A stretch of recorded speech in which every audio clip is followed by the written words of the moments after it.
ฟนคลับแห่ให้กำลังใจเมื่ออุ๋งอิงได้โพสต์ออกมาแบบนี้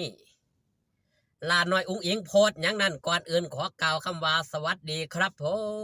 มสวัสดีพี่น้องครับป้องปายมิตรหมอแคนแฟนหมอลำยินดีต้อนรับเข้าสู่ช่องไทยสีเกตชาแนลสวัสดีไปยังแฟนคลับ FC สาวน้อยเพชรบันแพงแฟนคลับ FC ลาน้อยอุ๋งอิงสู้ขู่สู้คนเด้อครับเด้อล่าสุดครับเมื่อโมกี่ชั่วโมงที่ผ่านมาหลังจากที่ทำการแสดงที่ลานจอดรถตะวันนาข้างห้างเดอะมอลล์บางกะปิเป็นที่เสร็จสับเรียบร้อยลาน้อยอุ๋งอิงได้ออกมาโพสต์แบบนี้ครับพี่น้อง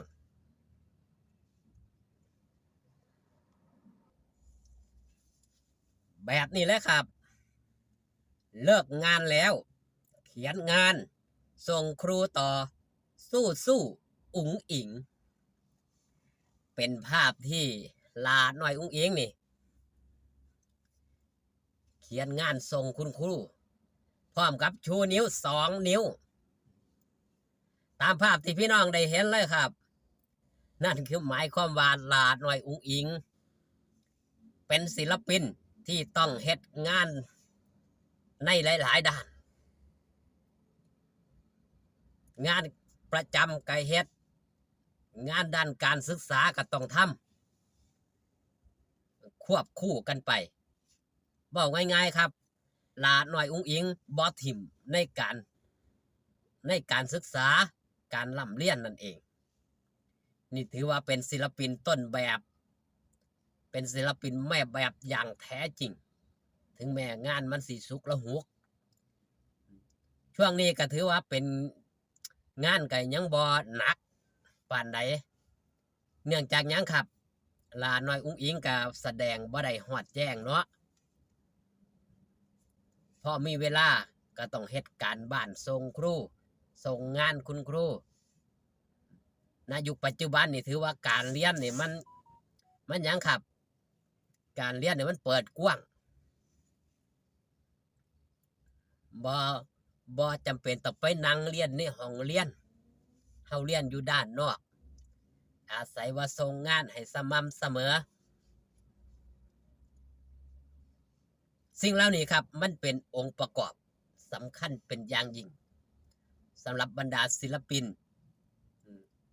อย่างลาหน่อยอุ๋งอิงนี่โอกาสทางการศึกษานี่แทบสิติดลบก็ว่าได้เนื่องจากว่าการงานต้องเดินสายแต่ในยุคปัจจุบันเป็นสิ่งที่เปิดกว้างสำหรับการศึกษาลาหน่อยอุ๋งอิง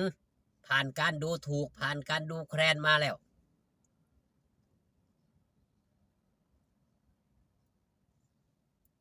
สิ่งเหล่านี้ครับมันเกิดขึ้นกับลาหน่อยอุ๋งอิงมาก่อนเกิดจากคำดูถูกดูแคลนว่าบ่ล่ำบ่เรียนหนังสือบ่มาร้องเพลงจังสั่นจังสี่แต่กี่แต่ก่อนจะมีคอมเมนต์บ่อยครั้งแต่ลาหน่อยอุ๋งอิงก็บ่ได้โต้ครับส่วนมากแฟนคลับ FC ก็ตอบโต้ไปเอง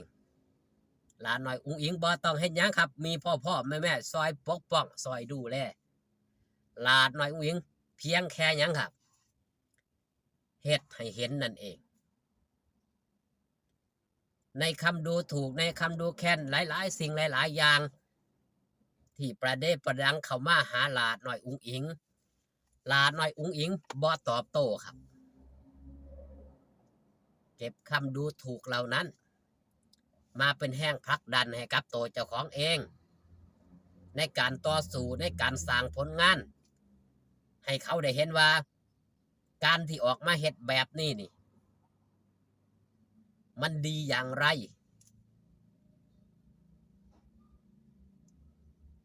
ส่วนการศึกษาลาหน่อยอุ๋งอิงก็เฮ็ดให้เห็นว่าลาหน่อยอุ๋งอิงนี่บ่ได้ทิ่มการศึกษายังล่ำยังเรียนปกติเห็นบ่ครับตัวอย่างที่ดีนี่มีค่ากว่าคำสั่งสอน บางเถื่อคำเว้าคำจาตอบโต้กันไปตอบโต้กันมาก็สร้างความมนมองให้กับทางด้านจิตใจก็ได้บั่นทอนทางด้านจิตใจก็ได้แต่อุ๋งอิงไม่ใช่คนแบบนั้นเป็นคนที่คิดบวกเป็นคนที่ผิดแล้วก็รู้จักแก้ไขรู้จักปรับปรุงเอาส่วนที่ผิดนำมาปรับปรุงแก้ไขโดยบ่ต้องไปอธิบายต่อความยาวสาวความยืดให้กับบุคคลที่บ่เข้าใจได้ฟังธรรมดาครับคนที่บ่เข้าใจลาน้อยอุ๋งอิงเคยได้โพสต์ออกมาเป็นในช่วงหนึ่งครับเพราะยังครับเพราะคนที่บ่เข้าใจอธิบายจังไดก็บ่เข้าใจว่าง่ายๆคนที่คิดอคติต่อให้อธิบายจังแทบตายมันก็อคติคือเก่านั่นเองลาน้อยอุ๋งอิงมาสร้างผลงานณปัจจุบันเฮาสิได้เห็นว่า